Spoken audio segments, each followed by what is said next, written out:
Chapter 4, number 14. A diver runs horizontally off the end of a diving board with an initial speed of 1.85 meters per second. If the diving board is 3 meters above the water, what is the diver's speed just before she enters the water? So we have this person, and they go running, and of course they track out basically a parabola. And then right as they hit the water, they will have a velocity which points tangent to that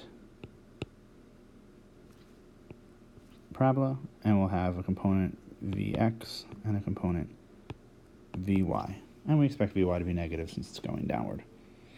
Alright, well, this is basic projectile motion stuff. So we know that, for instance, x will be, we need to pick an origin, and it is traditional and definitely certainly worth doing that our origin be the leftmost, lowest point. So this is x equals right here. This is x equals 0, y equals 0. So when we come back here, we can say, oh, then x0 is 0, and we'll have y0 is h. Our kinematic equations look something like this. And here, I've sort of left out, but we know that implicitly there's an ax t square, but I don't really have to worry about that because in projectile motion, ax is 0. Also, in the way we've set up our problem, this has an initial value of 0, and this has an initial value of h, and then maybe more importantly, or certainly less obviously, v0y is 0, because she runs off the diving board horizontally. So everything is wrapped up in v0x. Putting all those things together, we get a new set of equations, which is x equals v0t, and y equals h. Oh, we know one other thing, which I guess I should have said. We also know that a sub y is minus g. She'll be in free fall once she leaves the diving board. So we have h, we have a 0, and then we get plus 1/2 times minus g times t squared. At the particular moment that she hits the water, or really the instant before she hits the water, at the time which is the time of flight, we know that x is going to be the distance we want, or a distance that we have. We actually don't know or really care about this distance. I'm going to give it a name anyway. Let's just call it the horizontal range r. It hasn't come up in the problem yet, and maybe it won't. We'll find out. But we do know that at the moment we hit, x will equal r, and we also know that y is going to equal 0. So that's our setup for both where we start and, more importantly, where we end. Putting those two things into the equation over here, we go back to these equations, and we say at the moment we care about, we will have that r equals v0 time of flight, and 0 equals h minus 1/2 g times the time of flight squared. And we decide, well, what can we do here? Well, we're actually not interested in any of those things, which is kind of sad. We're interested in the velocities, so maybe we jump back over to here and we say, oh, well, vx is v0x, so look, we're halfway done because we have the horizontal component already. And vy is v0y plus ayt. So we can plug in there and get the two components. There's another way to do this, but I'm going to go forward for here and say, well, then I'm in good shape because from this equation, I can get the time of flight, and I can plug it back into this equation to get the actual final velocity, which I'll do on the next screen.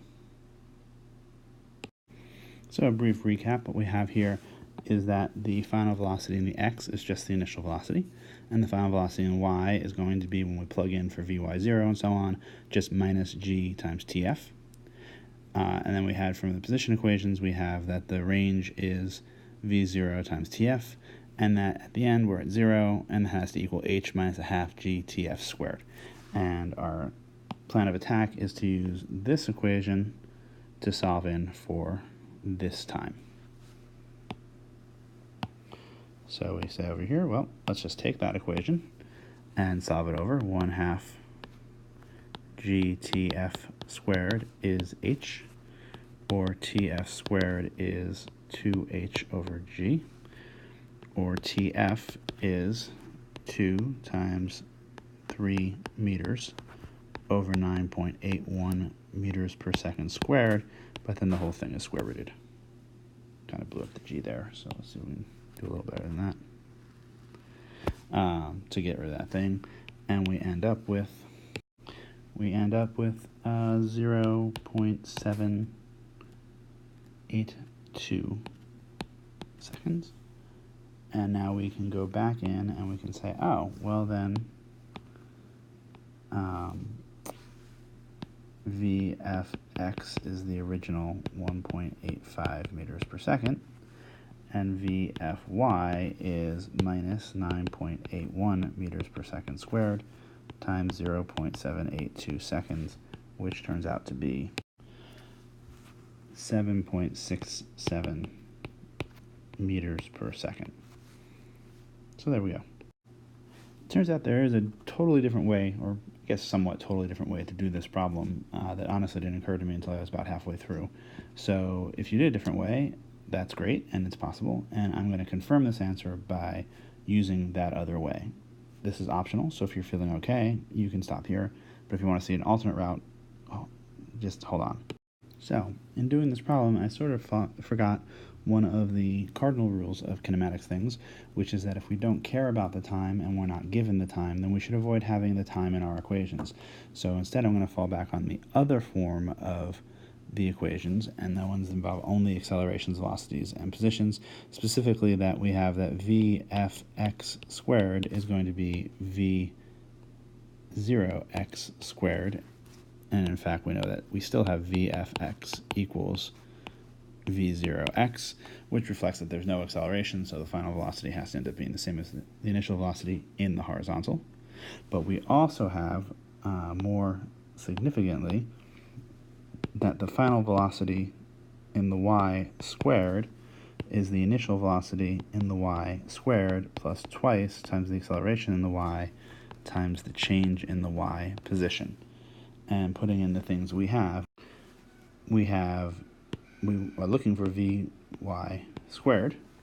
We have 0 meters per second, which we then square for v0y. And then we have to be a little careful. The acceleration is minus g. The object accelerates at the rate g downward. But we end at 0 and we start at h. So we have 0 minus h over here. And if we round all of that together, we'll have 2 times minus g times minus h, which is just 2gh. And therefore, vfy is root 2gh, though I have to be careful because when I say vfy squared equals 2gh, there are two roots to that. There's the positive number that squares out to 2gh, but there's also the negative number that squares out to 2gh. And since we're heading downward, we know physically that it must actually be the minus root of that. So we end up with minus square root of 2 times 9.81 meters per second square times 3 meters. And quick calculator result gives us 7.67 meters per second with the same minus. And that's good news because we already had that this was the 1.85 meters per second, which is nice, and we confirmed our earlier answer of getting minus 7.67 meters per second for the y. So the two methods yield the same result, which is certainly convenient.